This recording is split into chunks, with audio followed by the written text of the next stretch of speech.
തിരുവനന്തപുരം കിളിമാനൂരിലെ യുവാവിന്റെ മരണത്തിൽ ദുരൂഹതയെന്ന് ബന്ധുക്കൾ. ജോലി ചെയ്ത പണവും ബാഗും വസ്ത്രവും മൊബൈൽ ഫോണും കണ്ടെത്താനായില്ല എന്നും ബന്ധുക്കൾ പറയുന്നു. ജീവൻ രക്ഷിക്കാൻ ശ്രമിച്ചവരെ നാട്ടുകാരിൽ ചിലർ തടഞ്ഞുവെന്നും മരിക്കുന്നതിന് മുമ്പ് സുരേഷിനൊപ്പം ഉണ്ടായിരുന്ന യുവാവിനെ സംശയമെന്നും ബന്ധുക്കളുടെ പരാതി.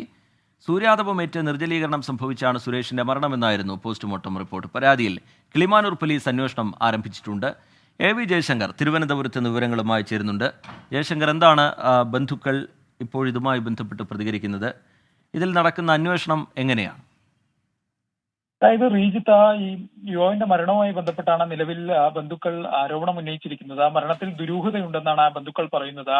കാരണം ഇയാൾ ജോലിക്ക് പോയി, അതിനുശേഷം ഒരാഴ്ചയോളം ജോലി ചെയ്തിരുന്നു, ഒരു അടൂരിൽ ഒരു ജോലി ചെയ്തിരുന്നു. ഈ ജോലി ചെയ്തതിനു ശേഷം ലഭിച്ച പണം ഉൾപ്പെടെയുള്ള കാര്യങ്ങൾ ഈ ബോഡിയോടൊപ്പം ലഭിച്ചിട്ടില്ല. അപ്പം വസ്ത്രവും മൊബൈൽ ഫോൺ ഉൾപ്പെടെയുള്ള കാര്യങ്ങൾ കാണാനില്ല എന്ന ബന്ധുക്കൾ കിളിമാനൂർ പോലീസിന് നൽകിയ പരാതിയിൽ പറയുന്നു. ഒപ്പം ഇദ്ദേഹത്തിനൊപ്പം ആ സമയത്തുണ്ടായിരുന്ന ഒരു സുഹൃത്തിനെ സംശയമുണ്ടെന്നും ഈ ബന്ധുക്കൾ പരാതിയിൽ സൂചിപ്പിക്കുന്നുണ്ട്. ഒപ്പം ഈ അപകടം നടന്ന ഘട്ടത്തിൽ നാട്ടുകാരിൽ ചിലർ ജീവൻ രക്ഷിക്കുന്ന ആളുകളെ തടഞ്ഞുവെന്നും പരാതിയിൽ പറയുന്നുണ്ട്. സൂര്യാതാപമേറ്റ് നിർജ്ജലീകരണം സംഭവിച്ചാണ് സുരേഷിന്റെ മരണം എന്നായിരുന്നു പോസ്റ്റ്മോർട്ടം റിപ്പോർട്ട്. പക്ഷേ ഈ മരണത്തിൽ ദുരൂഹതയുണ്ട്, കൃത്യമായ ഒരു അന്വേഷണം വേണമെന്ന് കാണിച്ചാണ് നിലവിൽ ബന്ധുക്കൾ ഇപ്പോൾ കിളിമാനൂർ പോലീസിൽ പരാതി നൽകിയിരിക്കുന്നത്. ആ പരാതി സ്വീകരിച്ച പോലീസ് പ്രാഥമിക അന്വേഷണം ആരംഭിച്ചിട്ടുണ്ട്. ഇതിന്റെ നടപടിക്രമങ്ങൾ പൂർത്തീകരിച്ച എഫ്ഐആർ ഉൾപ്പെടെ കൂടുതൽ വകുപ്പുകൾ ചേർത്ത പോലീസ് തുടരന്വേഷണം നടത്താനാണ് സാധ്യത. ഇതുമായി ബന്ധപ്പെട്ട ചർച്ചകൾ കിളിമാനൂർ സ്റ്റേഷൻ കേന്ദ്രീകരിച്ച് നടക്കുന്നുണ്ട്. എന്തായാലും ഈ വിഷയം പോലീസ് ഗൗരവകരമായാണ് എടുക്കുന്നത്. പക്ഷേ പോസ്റ്റ്മോർട്ടം റിപ്പോർട്ടിൽ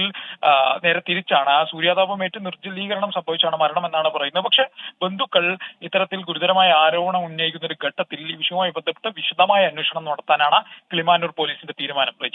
ശരി, എ വി ജയശങ്കർ തിരുവനന്തപുരത്ത് നിന്ന് വിവരങ്ങൾ നൽകുകയായിരുന്നു.